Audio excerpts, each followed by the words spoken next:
This is Beyond the Front Door podcast with Lindy and Rhea. We're opening the door to real stories from our community. Business owners, leaders, dreamers, and doers, sharing the journeys that shaped them. Our goal is simple: to support, spotlight, and celebrate the people around us. Come on in. Ready? Yeah. Okay. Welcome, everybody, to Beyond the Front Door podcast with Lindy and Rhea. We are super excited to have joining us today Eli Burgess from Gentle Perch Mobile Bartending. So thank you so Hello. much for being here today. Yeah, thank you for having me. Yeah, of course. This isn't going to air on a Friday, but today's Friday, and we're super thankful for the end of the week. I am too, and thank you so much for accommodating my schedule on this. Of course. Of course. Yeah. Making it a little rough. Yeah, no, we understand. So, if you could start off and tell us just a little bit about yourself, like how long you have lived in Cheyenne, what your careers have been kind of over the course of your life, your family, if you like, just a little background. So I lived in Cheyenne most of my life. I lived outside maybe 3-4 years total. Some in Arizona, some in Florida. I did live in Rock Springs for a little bit when I was in college, but otherwise I've been here for pretty much most of my 31 years. So Yeah. career-wise, nothing really stuck. A lot of background in healthcare so far. Okay. I was like a CNA, drug observer, and like right now I work at a mental health facility as my main position, because as much as I would love Gentle Perch to be my full-time position, there's just not enough work right now. But Sure. slowly growing. Yes. Yes. Hopefully we can help you grow even more. Yeah. What took you to Arizona or Florida, and then why come back after all that sunshine? One answer for all of that: family. Family. Yes. Family. Yes. Family took me out to Arizona. Family took me back here, and then family took me out to Florida, and then family brought me back. Oh, sure. Yeah. So That makes sense. I think we all want to be around the people that are closest to us. I thought maybe you were going to say the wind. You really miss the wind? I do not miss the No. wind. The wind tried to blow me back out of Wyoming. Oh, it blew you back. Yeah, Mhm. sure. And I Yeah. was like, oh no, I've actually built something now.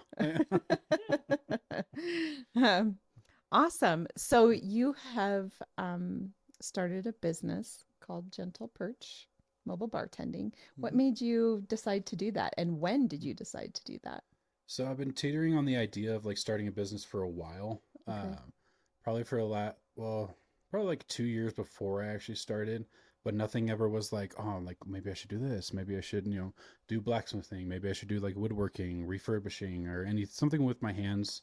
Okay. I also thought about like coding. I even got like a certificate in full stack engineering for Wow. almost no reason now. But it was at my best friend's wedding. I was his best man, and they had a mobile bar set up. And I'd never, like, it's one of those things where it's, what's it called? Like deja vu. You never recognize it until you do. And Okay. it's like always been there. And you're like, wait a minute. It was just like light bulb. And I was like, that would be awesome. Deja vu. Have you heard of Mhm. that before? Have you? I haven't. Lindy's nodding and smiling at me. Yes, I have. Basically, it's Yeah, very, where you're like, oh my gosh, I could do that. I never really noticed Mhm. mobile bartend, like how the bartender set up. And are you talking about that? yeah. Yeah, And like, yeah, I was like, oh my gosh, this this is would a be job. like, this would be awesome. Because I love being a fly on the wall, but I also like being involved, but I also don't want to be involved as much. That would be a good So, like, position for that. Bartender fits it really well. Little people watching is Yeah. what that is. People watching, no like really forced conversations. You can have, like, interact with guests, and it's great. But if I'm like, okay, like, yeah, Here's I'm your gonna drink. Have a great time. I'm gonna go clean this dish now. Yeah.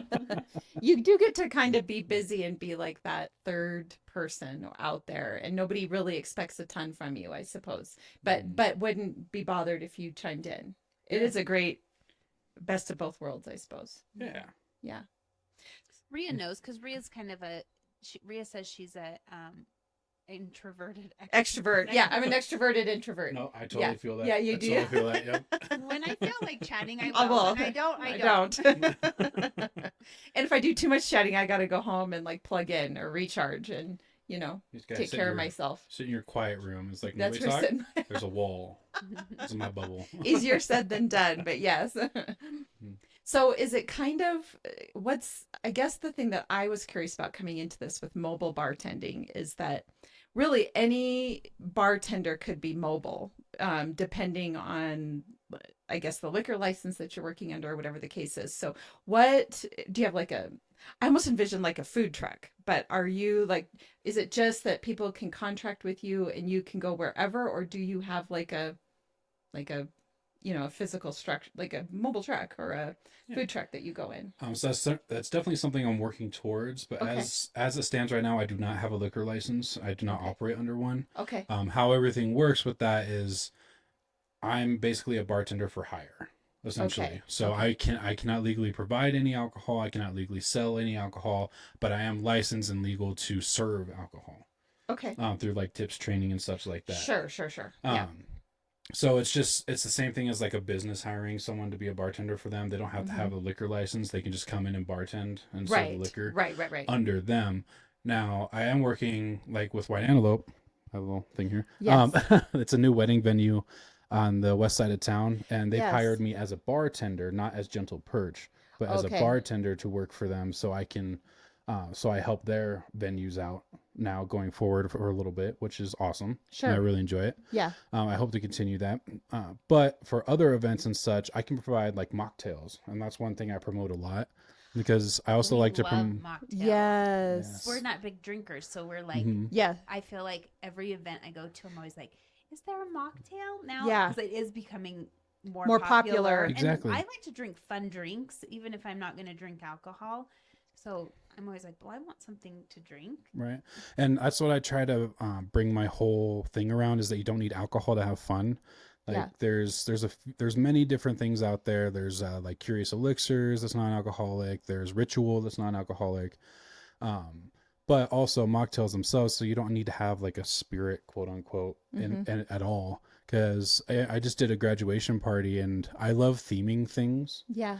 So for the graduation party, I had one drink called the Victory Lap because the graduate was a track runner. Oh, And fun. Cute. It was, and I reached out to try and be like, hey, what's their favorite like flavors and such like that, so I can make sure I tailor something like really close to them, so it's like it feels more personable. Like, oh, blue raspberry cherry, and I was like, sweet, I got this.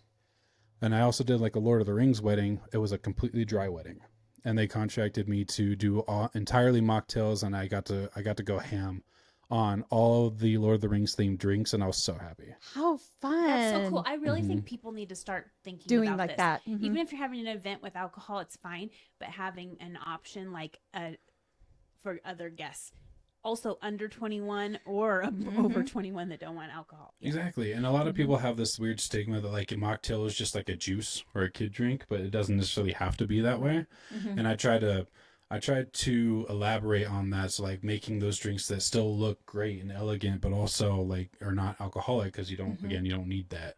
And then I remember reading once it was like 1 in 10 people don't drink, but I feel like that's a lie nowadays. I feel I like think it's way higher. more. Yeah, I think it's like 1 in 5 now or something. Yeah. Yeah, I agree. Yeah. Mm-hmm. I really love that. My son, Joshua, is getting married here in a couple of weeks, which maybe, I don't, when this will air, maybe will have already have happened, but we've been having a lot of discussion about like, yeah, there'll be some alcohol there, but what we really want to promote is mocktails and non-alcoholic beer. And what I find really interesting, so my son and his wife have been sort of experimenting with mocktails and having a lot of fun with it, and trying out different non-alcoholic beers. And I have to say, like sometimes for me, this doesn't happen for me a whole lot, but every once in a while I just want to have like a cold beer at the end of the day. A non-alcoholic beer for me anyway is just as satisfying. As a matter of fact, more so, because there's not alcohol in it and I don't got to worry about thinking, the next day, because I am kind of to a point where if I drink even 1 or 2 beers the next day, I don't feel so good. So keeping the alcohol out of it and just having a non-alcoholic beer or mocktail is so awesome. Yeah. No, And I love that it's becoming more of a thing.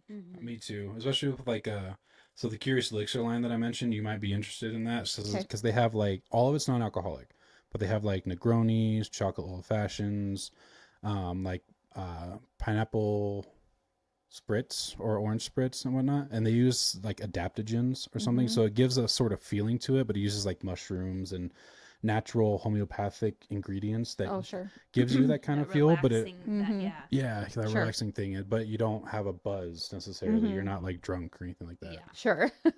Yeah. So when you do that, let's say somebody hires you for their own event, then when you put together, like you said, the Lord of the Rings mocktails, then do you go out and purchase all those things and then it's part of a package deal that you're paid for, or does the host like go collect all the items and then you do it? How does that work? So what I try to do, my little logo or motto is like rest your wings while we stretch ours, because I understand just as much as everyone else does, especially for those planning their big day, any parties, that it's a lot, and you don't want to, anything you can take off your plate, you want to.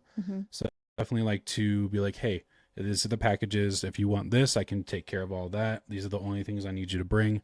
So like for me, the only things I ever really request for them to bring is certain sodas if they want it. Sorry, we're all looking at our phones. Just like, who was that? Sorry. Who was that? It's okay. Was that me? No, Oh, okay. Nope. So yeah, so only thing I ask people to bring is their own liquor that they want, any sodas specifically that they want. Otherwise, they ask me, or I ask them, what kind of mocktails would you like? What kind of profiles, so I can have contrasting, because not everyone likes sweet, just like not everyone likes alcohol, and not everyone likes sour. So I try to make sure different flavors for yeah, people. yeah, good variety. So I take care of all of that. That's amazing. Like the wheels are turning. I know. Where can we have this? For sure. Okay, so my assumption is then there must be like an hourly contract rate and then the cost of supplies or whatever the case is. Am I correct? Or Yeah, how do you do that? So we have like a 4-hour minimum, and then it's a per charge after, and that all depends on the type of event. Okay. Because of the complexity of the setup and ingredients and all that. Okay. But that all gets added into the quotes themselves. Okay. Just because it's a lot, and to go piece by piece when you're talking to people, everyone's Sure. like, I don't get it. I'm like, no, okay, here's the lump sum. They're like, oh, cool. Okay. Okay. Sure. So then people still pay for the mocktails, or then I'm guessing maybe the host just pays for everything, or The host pays for everything. Yeah, you were wanting to say like, yeah, if it's not set up and you like buy them when you go Oh, up. okay. Right. Gotcha. Like you were at an event where they're for sale. Gotcha. I have done one event like that, but otherwise most of my contracts You're more are thinking like a wedding where someone's Well, that's what I was thinking Yeah, too. yeah. I was just, Yeah. do you do both? Like, is it, well, like I'm thinking through in my head, let's say if he was at an event that I was hosting, if I worked with him to do that, then I'm paying for everything, people, especially mocktails. So then people are coming up and just drinking, Ordering, right? But then I'm assuming you must be at some events where people pay for those drinks. Yeah, unfortunately, I've only done one vendor event, which Okay. it was so much fun. It was out at the Archer Complex, but I did one event where I was able to sell all my drinks and stuff like that. So that is Okay. definitely an option. Okay. It's just a matter of making sure I have all the Material. the Yeah. material, all the things in the right areas, Sure. because that does require a little bit more prep and such. Sure. That sounds Yeah, awesome. especially if you're not just making them and then you're taking money or payment somehow. Yeah, yeah. and You must then have to have somebody with you or something like that. I do Yeah. try to have at least one person help me, especially on that one, because when the lines go, they go. I don't like keeping people too long. I want them to have Yeah. their drink, walk around. Yeah. People will be like, "Oh, where'd you get that drink from?" I'm like, "Oh, that cool stand right over there." Have you? Yeah. Yeah. That's really awesome. I'm trying to think of so you're pretty much you're working out at the one event venue, so you're primarily doing weddings right now. Am I correct? But you could be out doing other community events. So that's just as a bartender, that not Right. as Gentle Perch. Right, not as Gentle Perch, But right. mostly they've been weddings. I've Okay. been contracted for like a few company events, one out at Blue headquarters, which was really fun. I've done a few graduation parties. Okay. I think I've only done, I'm trying to think. I've only done one just like party, one Super Bowl party, but A Super Bowl party, that would be a lot of fun. Mhm.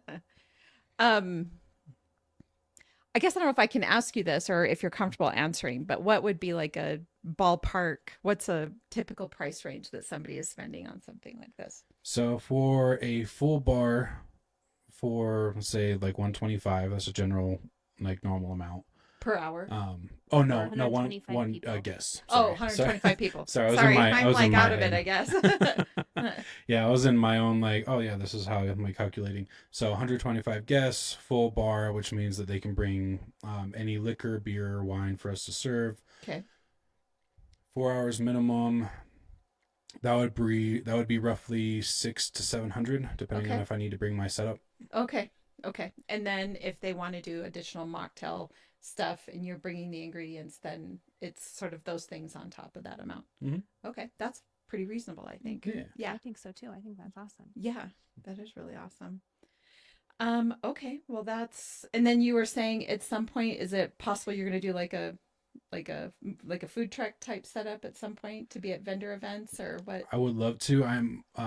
The thing I'm most thankful for on my setup is that I can set up anywhere, so I can Yeah. do vendor events. Yeah. And I can be inside and not strictly stuck to outside. Yeah. I've heard that too. And I can be outside too, and I have like a little canopy and everything for that. But I do want to grow, and I would love to have like my own bar. Mm-hmm. And that way I can work under my own liquor license to do these catering events and such. So I'm not like, I'll have to charge more, of course, but I can provide more in the long run. Sure.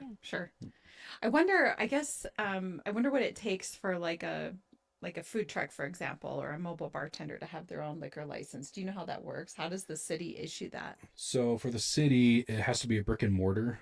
Okay. So it has to have a physical location, and I don't know the full specifics behind all of like that's required for that physical location. I just know I need to have one to be able to obtain one. And even with that, with the way that it is in the city limits right now, it's almost near impossible with all isn't it, the like, really expensive to even get one, and they only have so many here. We're kind of different. there's Cheyenne. only so they many. Hold on to them, and they don't. They're basically trading cards. They really are. Seems like it. And they're currently all being traded to like the gambling places. So they're that makes sense. They got the money. yeah, because typically it's only about $1,500 a year for a liquor license if you qualify. But under these things, it's a lot more because it's more than just that. It's almost a luxury around here. Yeah. But and it's something you don't always get, or one doesn't become available often. But I did find that you can get one like out of the city, so like in the county, and that's a lot easier. It's just not as accessible, so it's less of a like, hey, come over here, and more of a, I have this place if you want to come see me physically, but I'm more about coming out to see you. So that would work for me. Sure. Well, that sounds like a lot of fun. I bet you're having a lot of fun doing that. Yeah, it is a lot of fun, especially like just seeing all the smiling faces, everyone like celebrating their big days or just having a great time. And I just get to sit there and be like, I helped a little bit.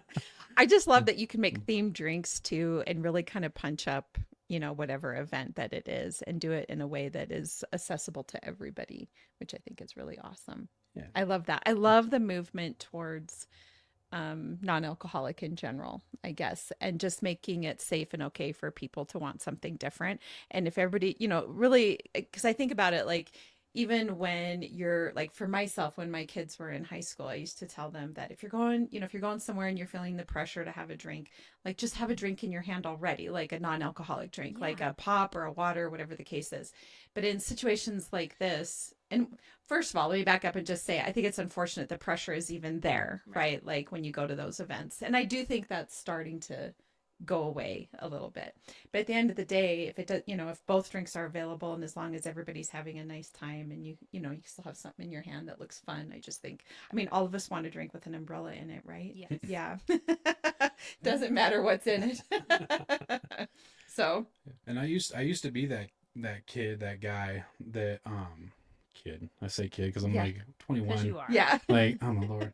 But I used to be that guy that was either at the bar or at a party, and they're like, "Oh, here, have a drink," and I'm like, I don't really want to drink. Like, I'm not a huge heavy drinker. Like now, I enjoy like a glass of whiskey because I'm bougie. But and you're maturing.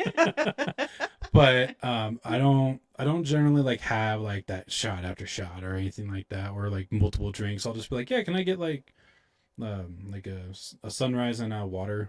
Like that'll be my normal thing that I do because I'll drink the sunrise and then I'll be done. I'm like, I don't want to go back up there, so I just have my water, and that's easier to refill. So. Sure.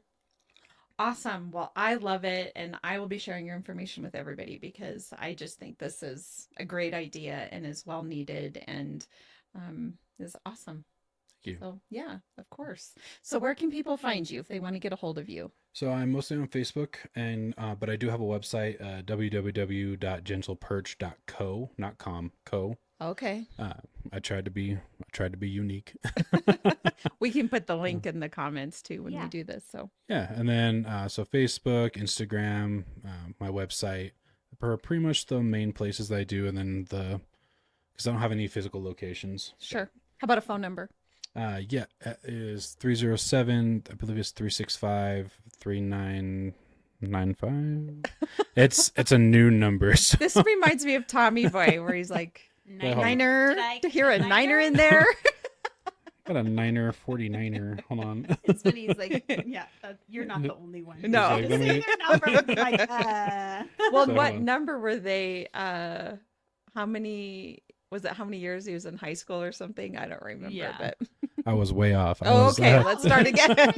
It was 307-316-3192. Okay, awesome. Well, for anybody listening, be sure to give Eli a call because I think that would be a lot of fun. And like you said, kind of take the responsibility off the back of the hosts and just let you take care of it. So I love that. Lindy and I have a question or a couple questions we like to ask all of our guests. And so my question for you is, what do you think is the number one leadership trait that's important for a person to have or that you aspire to have? So I aspire, what I look for in leadership and aspire to be is integrity. The ability to say and do, not just say, because what you do behind closed doors matters. And your image and your brand is what builds you as a person. Your brand can be more than just your business. It's who you are. So maintaining that, I feel like, is the best form of leadership. That and communication, because communication goes a very long way. Yes, it does. Love it. Great answer. Yeah. And because we're real estate agents, we have kind of real estate related questions. So the first one is, at this stage in your life, what does home mean to you? And then the second one is, what attracted you to your current home? So for me, home has always been where the heart is. So it's, you can be in any building, you could be in any vehicle, you could be anywhere in the world, but if you're not at home with yourself, it's not a home, it's just a house, as that old song goes. Yeah, with yourself. That's a good. Yeah. And so home for me is the community and the people around me. And so that's why I try to help build the world around me the best I can, so that the happier my world is, the happier I am. Yeah. So the more at home I feel. Love it. That's a great answer. Yeah. And then what attracted you to your current home? Like any feature of it? Like, why did you pick to live where you live? So I would love to say that I chose Cheyenne. I would love to say that. But I feel like more Cheyenne was like, get back here. So we mean like your physical house. Oh, okay. Like Thank you. Where you physically live. Yep. So where I physically live, it's a cute little first starter home. Okay. I would say it has those fix me up charms, and going through, as I mentioned earlier, I like working with my hands, and we've done some renovations, few things to increase the value, but also increase the visual pleasure. And then also just the yes, I like that. Yes. Aww. It's like putting up. I think that's important. Sometimes people, we think you got to like what it looks like. Yeah. And putting in that little bit more. Little things like that can make you be like, oh, I like personalize this it better. I like this better. Yeah, like putting up that shelf, putting in that vinyl flooring, or like adjusting the furniture just right. And with the place where we're at right now, it's definitely more of like that first time. We use the first time home buyers, so yeah. It's a cute little place. It's a nice little neighborhood, and it has its own features and such. And I could definitely see myself being like, I could rent this out later. Yeah. I could do that. Or so those are good things. Like we asked the question, and we've gotten a few people. Well, the one the other day was like, it was the right price. Like that was the all goal. I could afford. Like you know what I mean? It was the best house I could afford, and that's an okay thing too. You know what I mean? That was definitely one of the factors. Yeah. Well, and we talk all the time that as a first-time home buyer, just recognizing it's not your forever home necessarily. It's a home to get started, to build some equity, just like you're doing, making some renovations so you can either make that house a rental or take those funds and upgrade and move up, to your next house. So I think sometimes we get hung up in having our dream home right away. That's not how it works. That was definitely a struggle, Mm-hmm. and having to have that Lusa moment of like, no, patience. Like, because price was definitely a factor, and if we had a choice, of course we wouldn't have. But right. we gotta look at the silver linings wherever you can. Yeah, we love that. Perfect. Well, thank you so much for coming on today. This has been very informative, and we're excited to share your information out there, and hopefully more people will utilize your services. Yeah, thank you so much for having me. This was a real pleasure. Okay, good. Awesome. Yeah. And for all of our listeners, as you know, Lindy and I are realtors here at Peak Properties. So if you're looking to buy or sell, we'd love to help you with that. You can find us at sellcheyenne.com, as well as all of our social media channels, and Beyond the Front Door podcast on YouTube, as well as your favorite podcast platform. And be sure to hit the subscribe button. And we hope you have a great day. Thank you. All right. Yep. Thank you.